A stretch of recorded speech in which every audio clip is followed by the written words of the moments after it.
அதில் லேப்ராஸ்கோபி வந்து குறிப்பிட்ட ஸ்கேன் எடுத்த பிறகு அந்த இடத்துல மட்டும் துவாரம் பண்ணி அதை அப்படியே கட் பண்ணி செய்கிறார்கள். இதேபோல் இந்த சினைப்பையிலிருந்து வெளியேறுகின்ற குழாய்க்கு பெயர் ஃபெல்லோப்பியன் டியூப். அது வந்து ஃபெல்லோப்பியன் டியூப்ன்றது அது இடசினைப்பையிலிருந்து வருகிறதுக்கு ஒரு டியூப் உண்டு, வலது பக்கம் இருக்கிறது ரெண்டுக்கும் உண்டு. இந்த சினைப்பையிலே பெண்களுக்கு அந்த டிபெக்டமி என்ற ஒரு கருத்தடை செய்யும் போது முன்பெல்லாம் அதை ஒன்று அந்த கர்ப்பப்பை இழுக்க வேண்டும், அதை கட் பண்ண வேண்டும் அல்லது முடிச்சு போட வேண்டும். இப்பொழுது அதை விட இந்த லேப்ராஸ்கோபிக் அந்த கருவியை வைத்துக்கொண்டே நாம் ஈஸியாக அவர்கள் அந்த மருத்துவர்கள் அந்த சர்ஜரி செய்து விடுகிறார்கள். ஆப்ரேஷன் செய்து ஒன்று கட் பண்ணலாம் அல்லது முடிச்சு போடலாம்.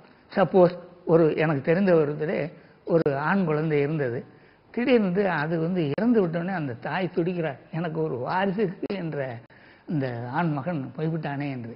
அப்பொழுது அதற்கும் இந்த மருத்துவம் விடை தருகிறது. என்ன என்றால், கட் பண்ணால் அதாவது துண்டிக்கப்பட்டாலோ அல்லது முடிச்சு போட்டாலோ இந்த ரீகானலைசேஷன் ஒரு முறை இருக்குது.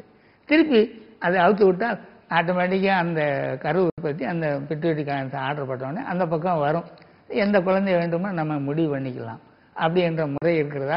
அப்புறம் அப்படி சொன்னேன், நீங்கள் திருப்பி மருத்துவரை போங்கள், உங்களுக்கு செய்த டியூபெக்டமி திருப்பி ஓப்பன் பண்ண சொல்லுங்கள், கால்வாயை திறந்து விட சொல்லுங்கள் என்று சொல்லியிருந்தேன். அது பிறகு செய்திருப்பார்கள், பெற்றிருப்பார்கள், அது பிறகு எப்போ குழந்தை தான். இதெல்லாம் தொடர்ச்சியாக இதுல இப்போ சமீப காலங்களில் முரசொலியில் நீங்க எந்த மாதிரியான கட்டுரைகள் அதிகம் எழுதிட்டு வரீங்க? எழுதிட்டு இருக்குது.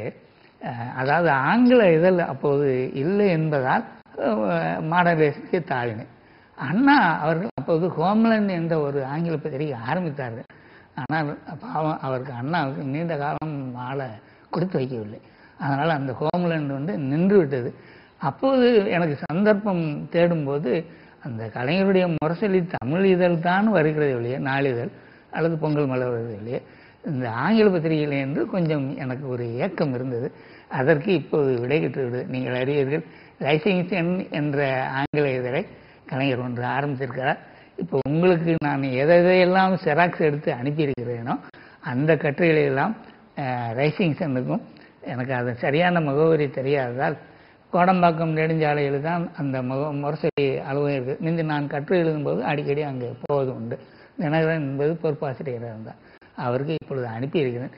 அதிலே